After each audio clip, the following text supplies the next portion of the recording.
जय श्री राधे। कार्तिक मास महात्म का 26वां और 27वां अध्याय।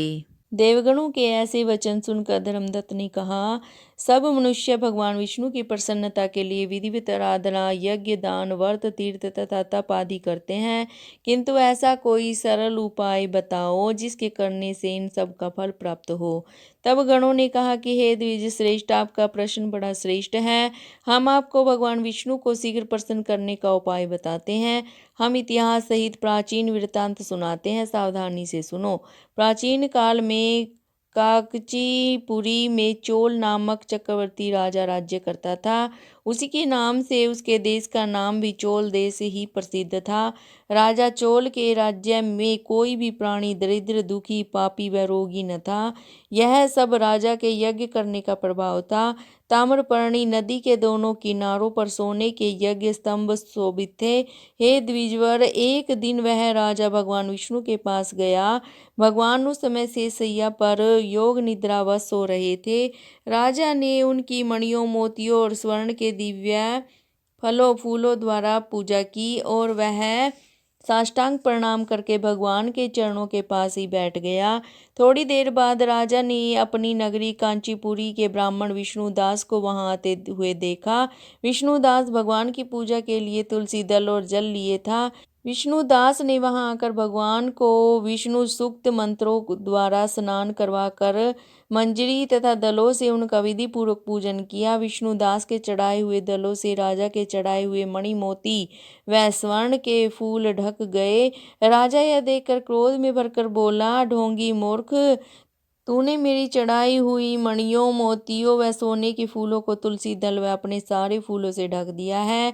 तू भला भक्ति करना क्या जाने, क्योंकि तूने मेरे किए विचित्र श्रृंगार को बिगाड़ दिया है।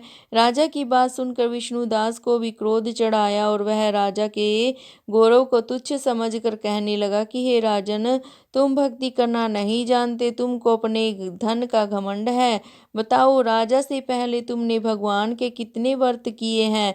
देवगण ने कहा। ब्राह्मण के ऐसे वचन सुनकर राजा ने घमंड से हंसकर कहा, हे विप्र, भगवान की भक्ति के अभिमान से यदि तू ऐसी बात कह रहा है तो मैं पूछता हूँ, तेरे जैसे भीख मंगे ब्राह्मण में भगवान की भक्ति ही कितनी है? क्योंकि तुमने आज तक भगवान की प्रसन्नता के लिए कुछ भी नहीं किया, न तो कोई मंदिर ही बनवाया। तुम भला इस प्रकार की भक्ति का जैसी कि तुम कर रहे हो क्या गर्व कर सकते हो? यहाँ जितने भी ब्राह्मण बैठे हैं, मेरी बात को ध्यान पूर्वक सुने और देखें कि भगवान विष्णु के दर्शन मुझे होते हैं या कि उसे। इसके बाद दोनों की भक्ति के संबंध में आप लोग जान लेंगे। देवगणों ने कहा कि ऐसा कहकर राजा अपने महल में चला गया और वहां जाकर उसने अपने पुरोहित मुग्दल को आचार्य बनाकर विष्णु यज्ञ आरंभ किया।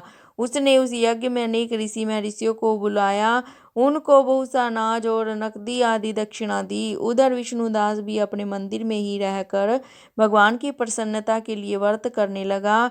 उसने माघ तथा कार्तिक मास के व्रत किए, तुलसी के वन का और एकादशी को भगवान विष्णु के 12 अक्षर मंत्र का जाप किया। वह भगवान को प्रसन्न करने के लिए गीत गाता रहा व नृत्य करता रहा।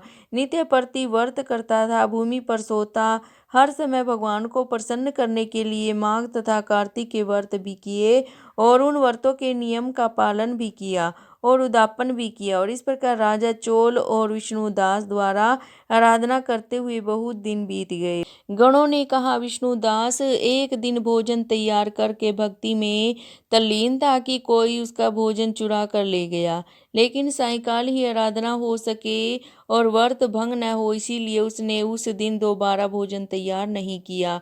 श्री नारद जी ने कहा कि हे राजन, इस तरह लगातार 7 दिन तक कोई दूसरा भोजन चुराता रहा। तब वह हैरान होकर सोचने लगा कि यह तो बड़ी विचित्र घटना है कि न जाने कौन हर रोज मेरे भोजन को चुरा कर ले जाता है। फिर भी इस देवस्थान को छोड़ना नहीं चाहिए। अगर मैं भोजन बनाकर खा लेता हूँ तो देर हो जाएगी और पूजा छूट जाएगी, अतः मुझे भोजन बनाकर तुरंत खाना नहीं चाहिए। बिना भगवान को भोग लगाने के वैष्णवों को भोजन नहीं करना चाहिए। अगर 7 दिन बिन भोजन के बीत गए तो आज का एक दिन और सही। आज मैं भली भांति भोजन की रक्षा करूंगा और देखूंगा कि हर रोज इसे कौन चुरा कर ले जाता है। ऐसा सोच विष्णुदास भोजन तैयार करके भोजन के पास ही छिप कर बैठ गया। उसने थोड़ी देर बाद देखा कि वहां एक चांडाल आया और उसका शरीर बहुत ही दुर्बल था। उसके शरीर पर केवल चमड़ी ही चमड़ी दिखाई देती थी। जब वह चांडाल भोजन चुरा कर चल दिया तो विष्णुदास ने उसे पुकारा, हे भाई, यह रूखा भोजन ले जाकर क्या करोगे? घी तो लेते जाओ। ऐसा कहकर वह श्रेष्ठ ब्राह्मण आगे को बढ़ा। विष्णुदास को अपनी ओर आता देखकर वह चांडाल तेजी से दौड़ने लगा। वह ब्राह्मण से डर गया, लेकिन दुर्बलता के कारण दौड़ तो न सकता था, अतः वह भूमि पर गिर पड़ा और मूर्छित हो गया।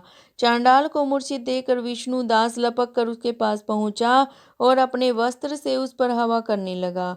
इसके बाद उसने जो कुछ देखा उसे देख कर वह आश्चर्यचकित रह गया। उसने देखा कि उसके सम्मुख शंख चक्र गदा पद्म पीताम्बरधारी चतुर्भुज रूप अलसी के फूल के समान कांति वाले छाती में कौस्तुभ माला से शोभित साक्षात श्री भगवान विष्णु खड़े हैं। भगवान का दर्शन करके सात्विक भाव से मुक्त वह श्रेष्ठ ब्राह्मण उनकी स्तुति तथा प्रणाम कुछ न कर सका। वहीं पर सब इंद्र आदि देवता भी उपस्थित हो गए और गंधर्व तथा अप्सराएं आकर गीत गान करने लगी तथा नृत्य करने लगी। ब्राह्मण उन्हें प्रणाम करने के लिए उतावला हुआ, त्यों ही वहां संपूर्ण देव गंधर्व और अप्सराएं आ गई। विष्णु भगवान ने अपना स्वरूप ब्राह्मण को प्रकट कर उसका आलिंगन किया और दिव्य विमान में बैठाकर उसे बैकुंठ ले गए।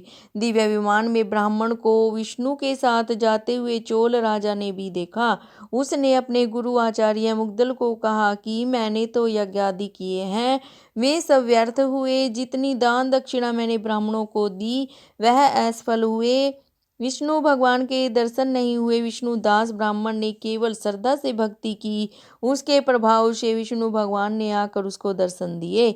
इसीलिए भक्ति ही सर्वोपरि है।